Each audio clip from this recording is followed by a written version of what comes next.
Welcome to the Balancing Busy podcast. I am Leah Remillet, and today we are talking about hosting for the holidays and how to do this with a little more peace. I want to help you make hosting the holidays as stress-free as possible. I have hosted a lot of holidays throughout my years, and I have had some that have been high stress, just not good.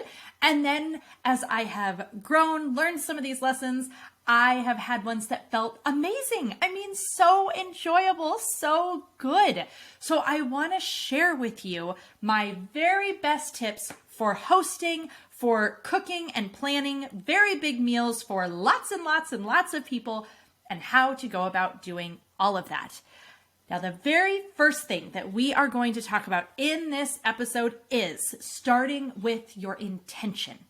What do you want this holiday that you are hosting to feel like? What do you want it to feel like for you?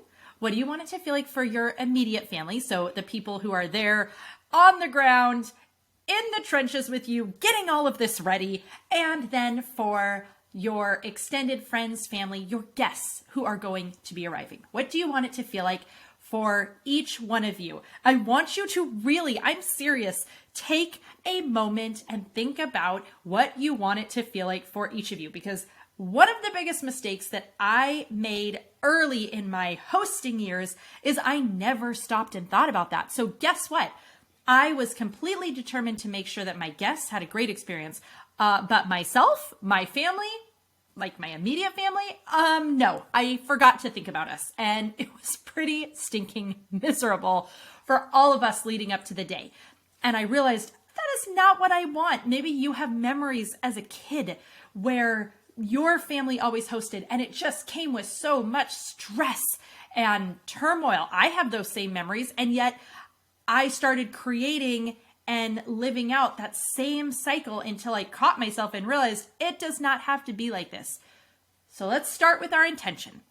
Let's start by figuring out what we want this to feel like for each of those categories, for yourself personally, for your immediate family, those who are going to help you, and then for your guests. The next place we're going to go is acknowledging and recognizing that everything does not have to be perfect. For all of my perfectionists, if you just cringe at the idea of things going wrong and being judged and feeling like it wasn't perfect, it doesn't have to be perfect. In fact, some of the best memories are going to come around the mistakes, the mishaps that bring the laughter, that bring the thing that everyone is going to remember and talk about for years and years. Think of your favorite holiday movies.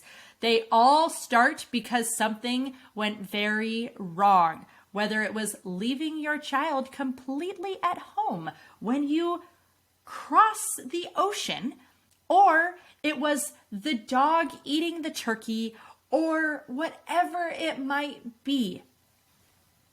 Everything doesn't have to be going perfect to have a perfect holiday. Isn't that amazing to think about? Everything does not have to go according to plan. It doesn't have to be perfect to still have a perfect holiday. Dinner does not need to be served on the dot. Things are not going to go according to plan. They're just not. So now that we know that, now that we are embracing things are not going to go exactly according to plan. So now that we know that, we can embrace it and be ready for whatever comes. Now, that doesn't mean we're not going to still try to do everything in our power to make things go as smoothly as possible. I mean, this is going to be a very short episode if this is where it ends. I've got some tips to make it as smooth as possible, but I never go into anything ever believing it's all going to go according to plan anymore. Because when does that ever happen?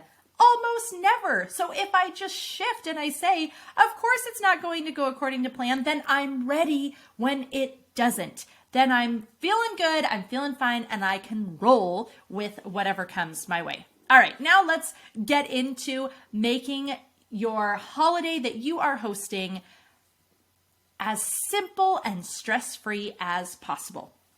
The very first thing we need to do is plan the menu and plan the activities. What are you planning to do if you need to have activities, and what is going to be the menu? So that's always where I start. I plan out the menu and then delegate, divvy out some of that work out to other people that they're going to bring, that is going to be the offering that they lay at your table when they come and enjoy this amazing day with you. So plan the menu, delegate out. The next thing I like to do is schedule my oven. And what I mean by that is sometimes we plan a menu and we don't think through how many things need to be cooked in the oven. You really have to, when we're hosting a big event, we really have to think about the oven space. So I have double ovens, and I also have like a portable oven. I will post to exactly what I have in the show notes and Amazon link. And so that means I can have 3 potential places where I'm utilizing oven. The portable one's probably going to have like the ham in it. And then there's going to be one that might have a roast, or maybe we can smoke the roast. That can be outside on the barbecue, something along those lines.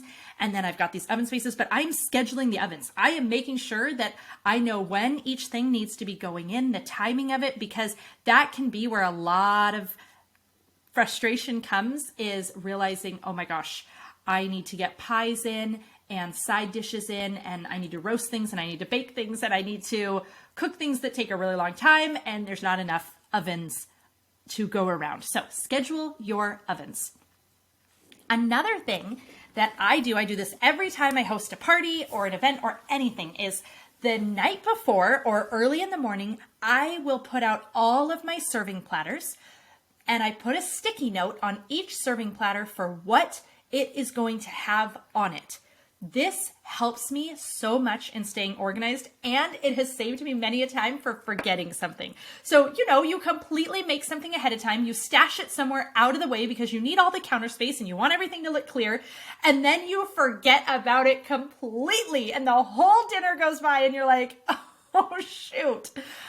By having a sticky note on each platter of what it's going to have, it saves me from this, and it just helps me to, again, make sure I have everything I need. So I can do this the day before. I can do it at whatever point I want to, and then I can realize if I'm missing something, if I need to ask someone to bring some serving dishes, or if I want to go out and buy one more, whatever it might be.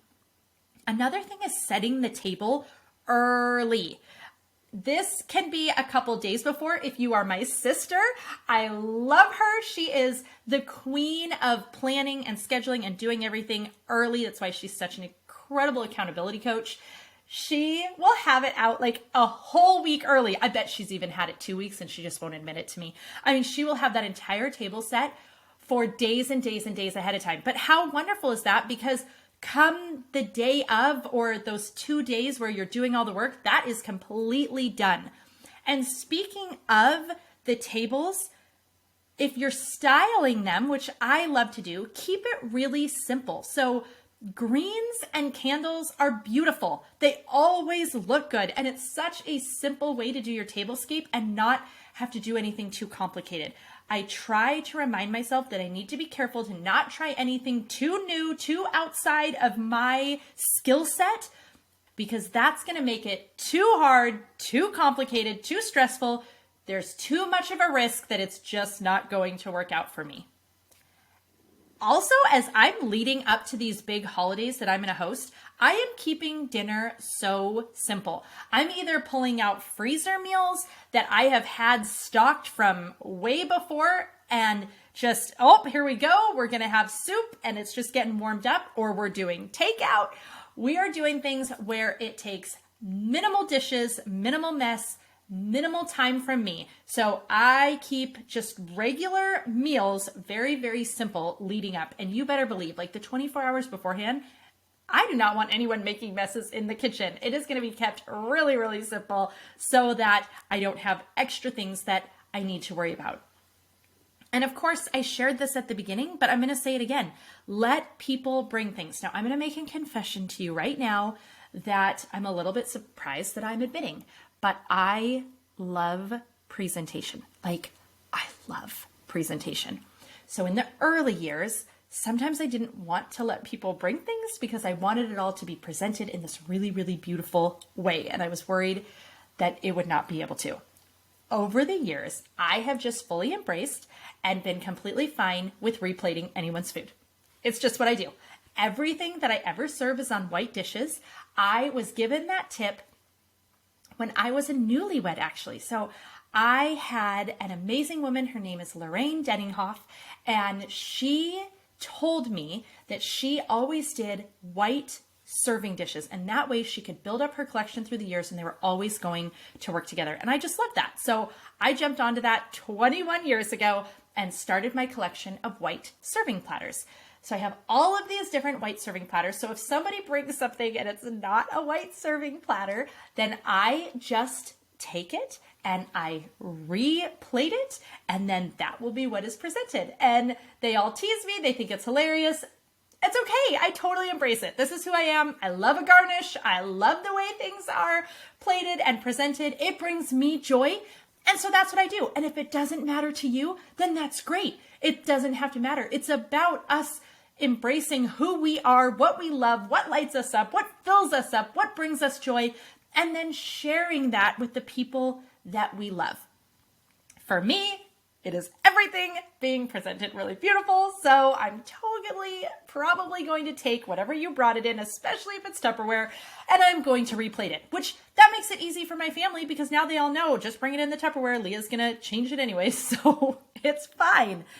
Another idea that I really love, and I learned this one from my stepmom actually, is hosting a chop party. So this is something that she does before Thanksgiving. And I think we could do this with any party we're ever hosting, where you invite, a few of your closest people over the day before to help chop everything. So, you think about Christmas and Thanksgiving and these bigger holidays, and there is so much prep work. There's just so much chopping that needs to be done. So host a chop party, have everyone over, play some fun music, and just chat, enjoy each other's company, and let them help. Many hands make light work. I love that. I have been saying it to my kids forever. Whenever we need to clean and do dishes, many hands make light work. Let's just do it all together. And that even applies by inviting your girlfriends or your family over early, if that's a possibility, to have a chop party and to help you out. And then my very last idea that I want to share with you around making the holidays, I don't know if this necessarily makes them more stress-free in the early years. Okay, I'm going to admit that right now. But over time, it is going to, and it is going to become so meaningful to you. So when my kids were really little, everybody had something that they were known for bringing. Everyone had that dish that, they typically contributed. And my kids, they wanted to have something. So I let them each pick what they wanted to contribute. And now it has become something really special where they each are going to bring that to the holiday. And it's really, really meaningful.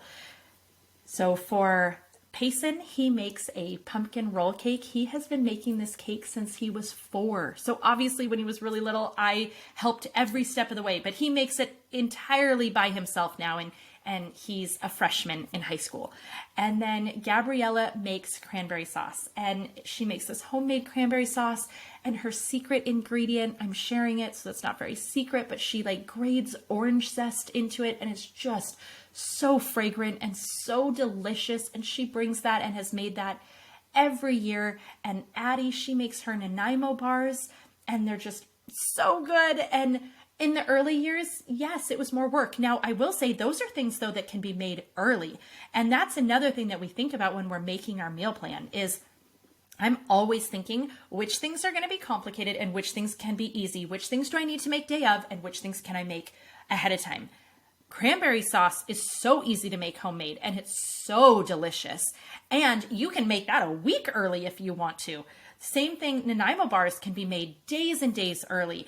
The frostings and the pies, there's so many things that can be done way early. A lot of prepping and chopping can be done way early, and then you're just going to incorporate as you get closer. So as I meal plan, as I come up with these menus, I'm definitely thinking about which things need to be made day of to be at their best, which things can be made early, and making sure I'm getting a good variety. So I might say, okay, well, this one is a must. One of our things is there has to be roasted Brussels sprouts.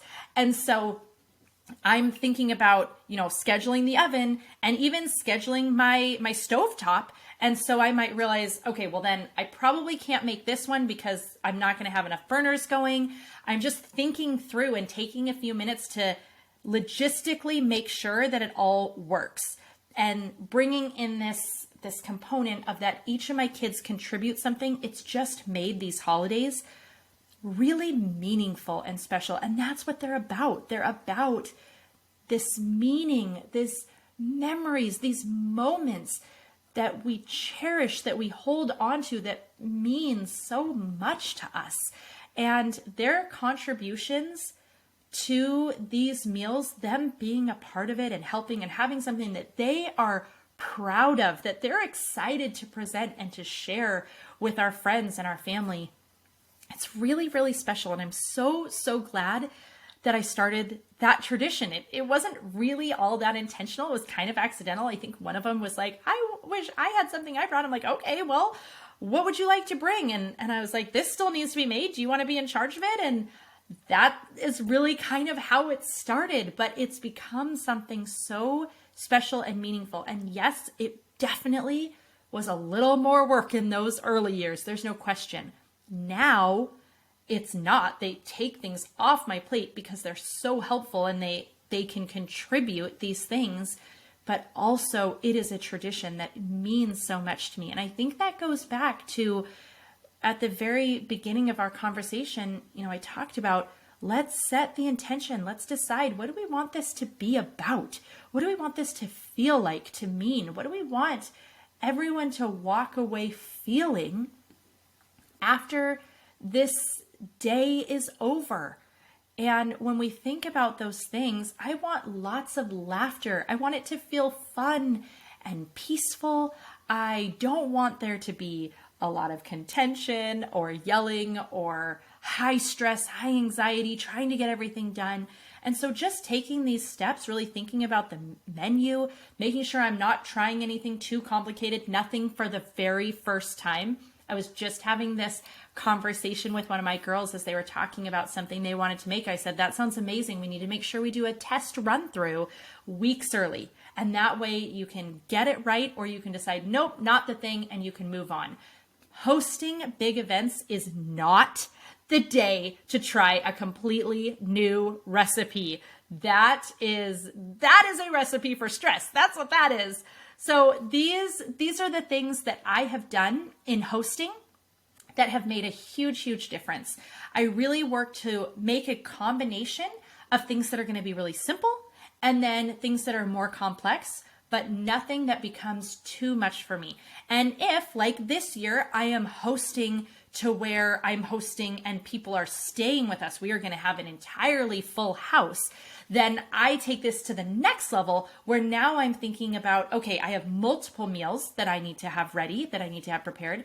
So I'm going to make sure that some of these are going to be very, very simple so that I'm ready for the big ones. I'm going to make sure, I'm going to have lots of hors d'oeuvres out. I'm going to make sure a lot of those take very, very little cooking. We're going to have a huge charcuterie board. Of course, you know me and my cheese boards. I love them with a deep passion, so there's no way I can host anything without a cheese board. But that is such an easy thing to put out. It's beautiful. It's received well. People love it.